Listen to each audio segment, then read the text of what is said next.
ثاقب صاحب آپ کی جانب بھی آؤں گا. ایک تو یہ کہ جس طرح سے حکومت نے آج مخالفت کی ہے نامزد وزیر اعلیٰ کی، آپ کو اس کی وجوہات کیا سمجھ آتی ہیں؟ دوسرا ہم کچھ آئینی معاملات یا تقاضوں پہ بات کر رہے تھے. بزدار صاحب کا جو استعفیٰ تھا اس پہ پاکستان تحریک انصاف کا جب حمزہ شہباز صاحب نے اوتھ لینا تھا تو اس وقت کے گورنر پنجاب عمر چیمہ صاحب نے وہ جو نوٹیفیکیشن جاری ہوا تھا اس کو کینسل کر دیا تھا کیونکہ وہ ہینڈ ریٹن استعفیٰ تھا، اور شاید اس میں ایک اور شک بھی تھی کہ وہ پرائم منسٹر کو ایڈریس ہوا تھا. یعنی کہ تب پی ٹی آئی نے بھی یہ موقف اپنایا تھا لیکن اس پہ وہ اپلیکیبل نہیں ہوا. حمزہ شہباز صاحب وزیر اعلیٰ اس وقت بن گئے تھے. ایک تو اس کا آپ کو کیا علم ہے کہ قانونی طور پہ کیا صورتحال ہوگی؟ دوسرا یہ اجلاس کون بلائے گا؟ کیونکہ اگر وہ نوٹیفیکیشن دیکھیں تو اس وقت کے گورنر نے ہی اجلاس اگلے روز بلایا تھا. انہوں نے لکھا تھا، ڈائریکٹ کیا تھا کہ جی کہ اس روز اجلاس اتنے بجے بلایا جائے.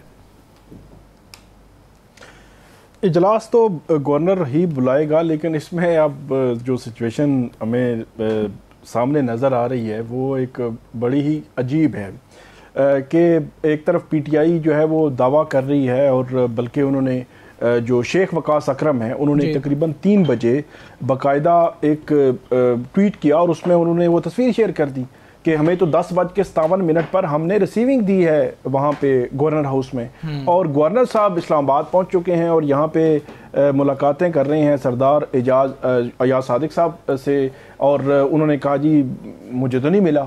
تو اب ایک عجیب سی کنفیوژن، ایک عجیب سی صورتحال جو ہے وہ بنائی جا رہی ہے. اس کے پیچھے حمزہ بڑی وجوہات ہیں. کل بھی ہم نے بات کی تھی، آج دوبارہ اس کو تھوڑا سا مزید کلیئر کرتے ہیں. ایک چیز جو وفاقی حکومت کو نظر آ رہی ہے اور بظاہر اس کی وہ مخالفت انہوں نے آج کھل کر کی ہے. اندازہ لگائیں کہ آج عطا تارڑ صاحب نے کہا کہ ہم جو ہے وہ دہشت گردوں کے سہولت کار سہیل خان افریدی کا انہوں نے نام لیا کہ ان کو ہم نہیں بننے دیں گے، جو وزیر اعلیٰ جو ہے وہ اس طرح نہیں بننے دیں گے. تو اس کا مطلب یہ ہوا کہ وفاقی حکومت کھل کے سامنے آ گئی ہے. اچھا، اس کے پیچھے وجہ کیا ہے کہ کل تو اعلان ہوا، کل تک تو آج تقریباً 2-3 بجے تک تو سب سموتھ چل رہا تھا، وفاقی حکومت بس دیکھ رہی تھی کہ وزیر اعلیٰ کی تبدیلی ہوگی. اس کے پیچھے ایک وجہ ہے. وجہ یہ ہے کہ آپ کو پتہ ہے کہ عمران خان صاحب نے اپنے بیان میں بھی کہا، سلمان اکرم راجہ کو بھی کہا، اور مختلف جگہوں پہ وہ کہتے رہے کہ کیونکہ علی امین گنڈا پور آپریشن رکوانے میں ناکام رہے. اگرچہ علی امین گنڈا پور یا بیرسٹر سیف کہتے تھے وہ ٹارگٹڈ آپریشن ہو رہا ہے، ٹارگٹڈ کاروائیاں جو ہے وہ ہو رہی ہیں، جو ہوتی رہتی ہیں. تو بظاہر مجھے جو ذرائع بتا رہے ہیں وہ یہی ہیں کہ جو سہیل خان آفریدی ہیں یہ اگر وزیر اعلیٰ بن جاتے ہیں تو یہ توقع ظاہر کی جا رہی ہے کہ وہ پہلی تقریر میں ہی بڑی کلیئر ایک لائن لیں گے آپریشن کے حوالے سے یا ٹارگٹڈ آپریشن کے حوالے سے، جو شاید وفاقی حکومت کی پالیسیز کے خلاف ہو سکتی ہے ممکنہ طور پر.